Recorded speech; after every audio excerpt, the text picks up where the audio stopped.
Hey guys, welcome back to the shop. My name is Justin and today is another Shop Shenanigans. Today what I want to talk to you about is mounting an optic, in this case a scope, onto a rifle when you have a rifle that's brought in that's already been drilled and tapped. We're going to be looking at this night rifle today. I believe this is a Mountaineer. As you can see, this particular one came from the factory drilled and tapped, and I think when I measured these, if I'm not mistaken, they were 6x48. The challenge when this came in, he brought it with the rings and the scope but not a rail, so I had to find a rail for it. First thing I did was look to see if anybody in my area had night specific rail. I know from time to time my co-op sells them, but didn't have any luck in that area, so I had to order them. So I checked Brownells to see if they had any night rifle rails. I think they had one, but they didn't have one for the Mountaineer, and rather than push my luck and potentially get something that's wrong, I just measured these and then I consulted Weaver's chart. So if you did not know, Weaver, this company right here, Weaver makes rails for all sorts of applications. Now the ones that I got, it's basically going to be a two-piece rail.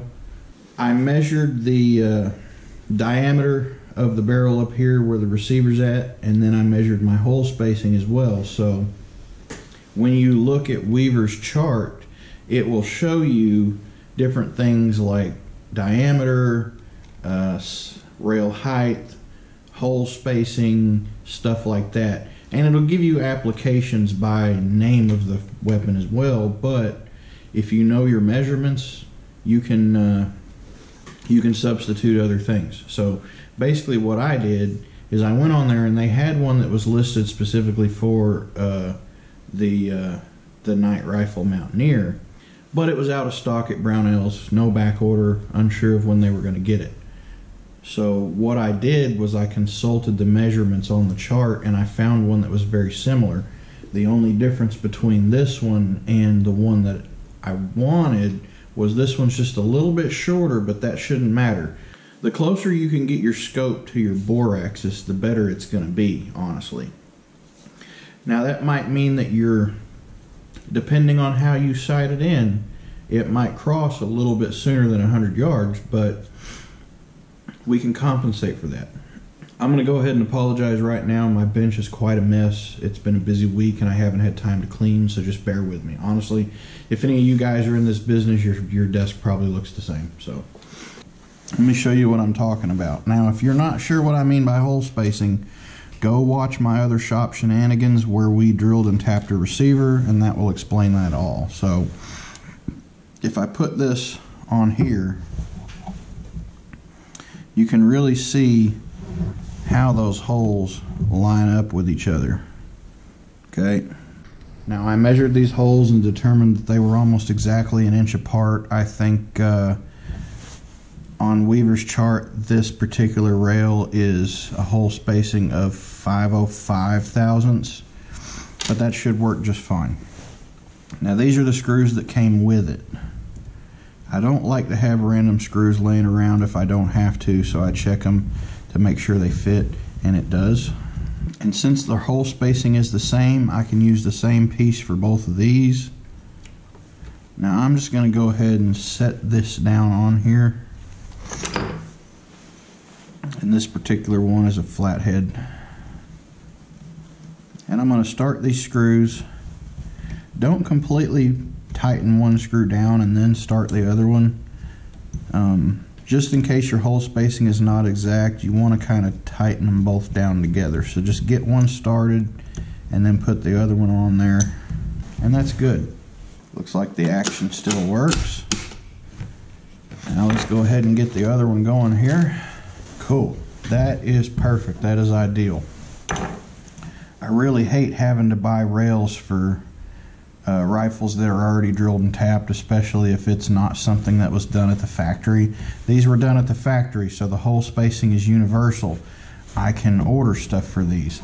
If it's something that a guy did in his garage with his own type of rail or something like that, then I might have to improvise and buy what they call a rail blank and then plot out my holes like we did in the drill and tap video, and then drill and tap the hole, or just drill the holes in the rail. And if you're planning on using something like a weaver, which has like an 89-degree taper on it or something like that, it's like almost a 90-degree included angle taper on the underside of the screw, then you have to counterbore for that as well. And Brownells sells a special tool for that. So anyway, got this on. Now what I like to do here, I tighten them all down, make sure everything fits good, there's no movement, and then we're going to Loctite these screws one by one. For that I'm going to use this Loctite 222, and that will be a nice light hold. So you basically got this, and then you've got the blue, and then you've got the red, in that order. You should never put red on anything that you ever plan on taking apart again. Blue I don't use a lot, I do keep it here. Blue I might use on something like a muzzle brake or something like that. But I don't generally Loctite the muzzle brakes on at all. That's what the crush washer's for. So always shake your Loctite up. And now we'll do one screw at a time. We'll just go from front to back.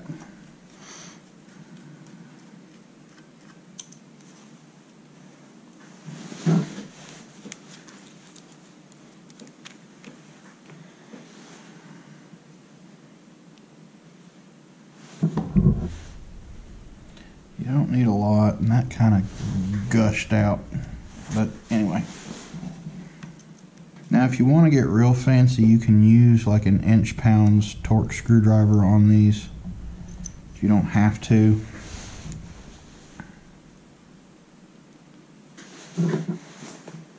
See, I don't even have to squeeze that bottle. There's enough sitting at the top of the nozzle. I can just kind of dab it. And the reason that we don't loosen them all while we're doing this is because we want to be able to hold that rail into place. And it's not a huge deal, but I just like to do them one by one. Now let's set up our gun vise and we will mount the optic onto this thing. So if you don't have one of these gun vices, you should get one. I don't use it for a lot, but this makes it all worthwhile. So what you can do that the smaller, cheaper vices don't do is you have a whole bunch of different adjustments here. You can move this whole thing, that whole thing. These can be utilized to lock it in place, and you can use these to adjust your shift if you need to. So that's what I'm going to do right here. I have a little carpenter's level that I'm going to use on top of the rail, and that's just going to let me basically level the top of my receiver, okay? And the reason that we do that is because we want to have a reference point when we get to putting the scope itself on. So this is level in the vise here. Now let's put the rings on. So these particular rings have a thumb screw on one side. So rather than put that over here and interfere with the movement of the bolt, I'm actually going to put it on this side. Right-handed shooter, you want this on the left-hand side. Most of the time, you're not going to have something like that. It's just going to be like a screw that goes in that you need an Allen key or a Torx bit to mess with. I'm really not much liking these rings, but I didn't buy them, so I don't like these at all. Let me try and get you a look at what I'm looking at here. You see that gap? Oh, that's really bothering me. Yeah, I don't know about that. I'm gonna try something else here. Okay, so it was a 4-pack that he had bought on Amazon, and I found a couple that fit a little bit better, so that's kind of what I'm gonna go with here. Now, I am not gonna rely on finger pressure to hold those, so let me get a wrench. Now, I'm not tightening a lot, I'm just going until I feel some gentle pressure back. Okay, now you shouldn't be able to loosen them with your fingers good. So now we'll take these off, and what I like to do is lift up on the ring while I'm unscrewing the screws. If you can, convince the customer to let you buy the parts. Not because you're trying to make some money off of them, just because you want to make sure that everything fits. Okay, yeah, these are classy, straight off of Amazon. Let's level it one more time.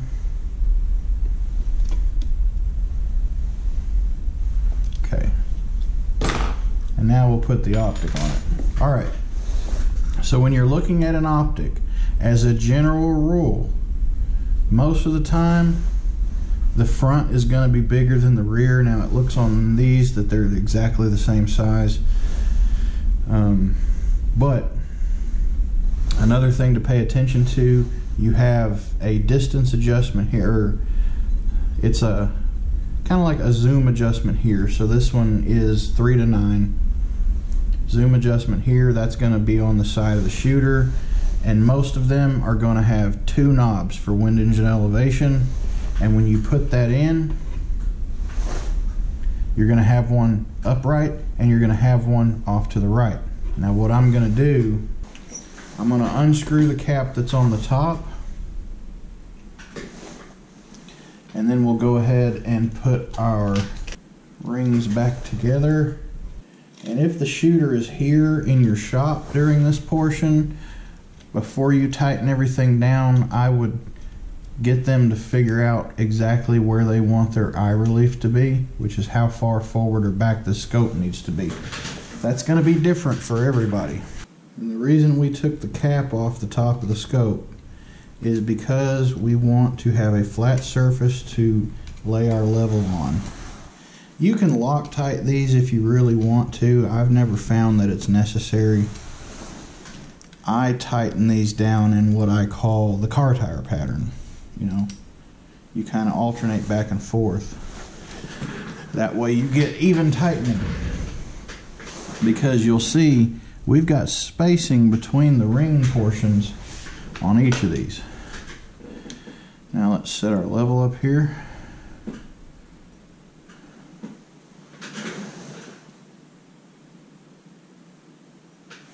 And I'm just going to turn it until that bubble floats right in the center. And once that is the case, we know that the scope is going to be perfectly level with the gun. So you don't have to go buy one of those fancy scope mounting kits from Wheeler or whatever. Just go to Harbor Freight and get yourself a $2 carpenter's level and get a gun vise. I mean, you don't even absolutely have to have the vise. It just helps to be able to secure it and hold the gun in place. So now I'm going to keep the level on here while I tighten some of these down, and you'll be able to watch and see if that bubble moves while you're gently tightening these down. Now we'll go with the car tire pattern. So I generally start back here at the back right and then go over here to the front one on here. Same thing up here.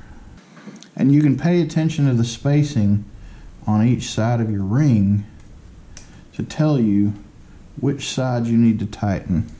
As you tighten one side, generally the other side will get a little tighter as well because you're pulling it up. Now I'm just going through making sure that they're all tight.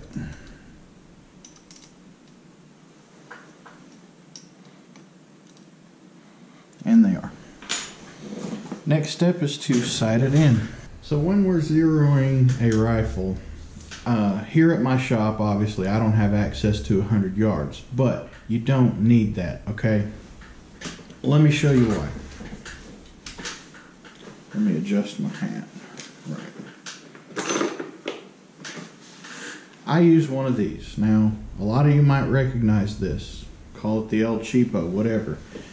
The thing that I found out about this one shortly after I bought it is if I turn it here, you see I've got screws in 4 positions, and that allows me to move this laser inside of there. So I did some experimentation with this, and I got it to the point where it is exactly centered. So I trust this, all right? And I'll tell you why I trust it, because I have sighted in rifles for customers with this, and then they call me a day later and tell me that they got a bag of meat that they're bringing me.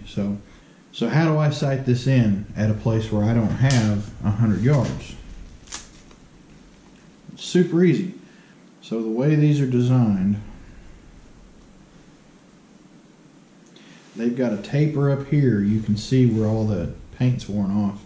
That taper there will sit against the crown, and then this will expand inside of the bore.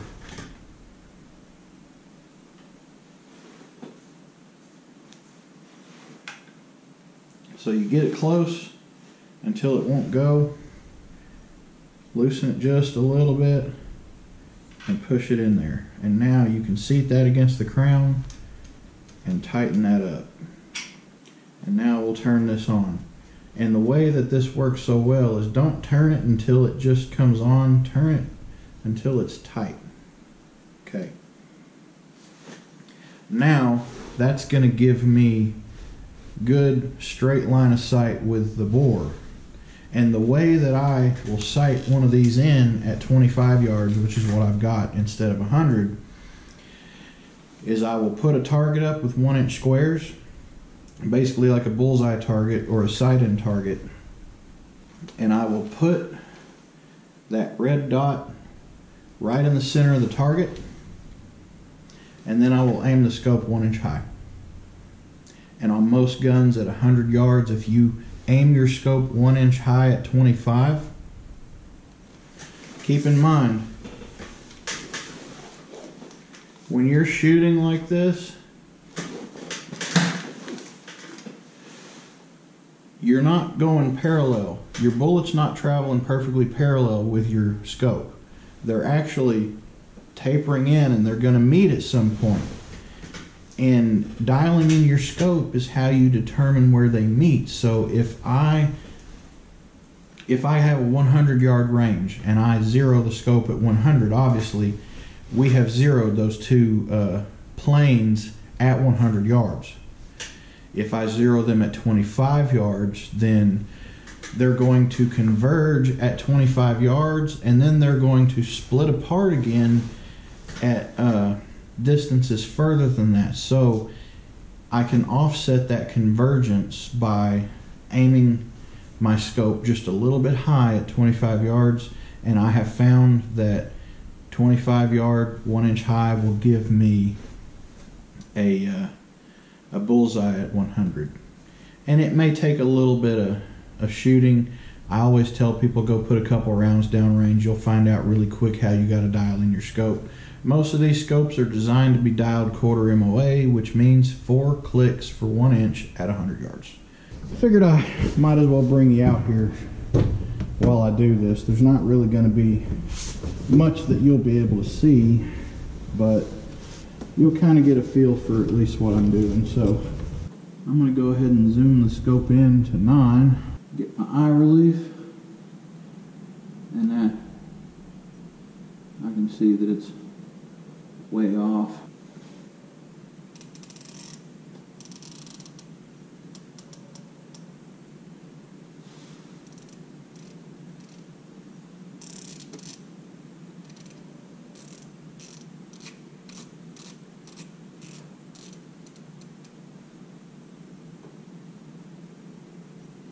Mm-hmm.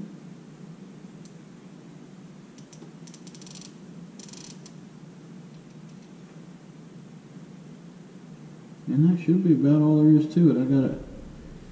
I'm on a standard, what is that, like a B26 target. It's like a double size, and basically I'm aiming at the X in the center with the reticle but I've got the red dot on the line just below it, which is right about an inch. So maybe a little bit more. Might not be bad to have a little bit more on this big 50 cal gun here. I just recycle targets. I'll pull one out of the garbage. So anyway, let me see if I can show you. My crosshairs were right here on the X, and I moved it to position the red dot right about here. So that ought to be more than enough. Any fine tailoring he can do on his own, it's his gun, not mine. Plus, I can't shoot black powder in here. Alright, so that's pretty much all there is to my method of how to mount and bore sight. So on this particular ticket, remember what I said, always mark down your totals. So I'm going to mark down the rails times 2, and then $35 for the mount and bore sight. All in all, I think he'll probably get out of here with less than 50 bucks. Never cut corners. If you do it like I show you, you're going to have some good, happy customers. And like I said, I'm all about people bringing me stuff. You know, I never ask for anything, all right? The only thing I ask for, come to me for your work and have a little bit of patience. It might take me a little bit, but I'm going to do it right. My customers know that I'm going to do it right, and that's why they come to me. So this, if I'm not mistaken, is a first-time customer. Hopefully he will not be a last-time customer. So we got everything nice and good for him.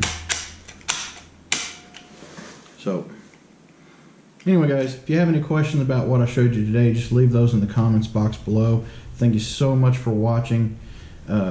Subscribe to the channel if you haven't already.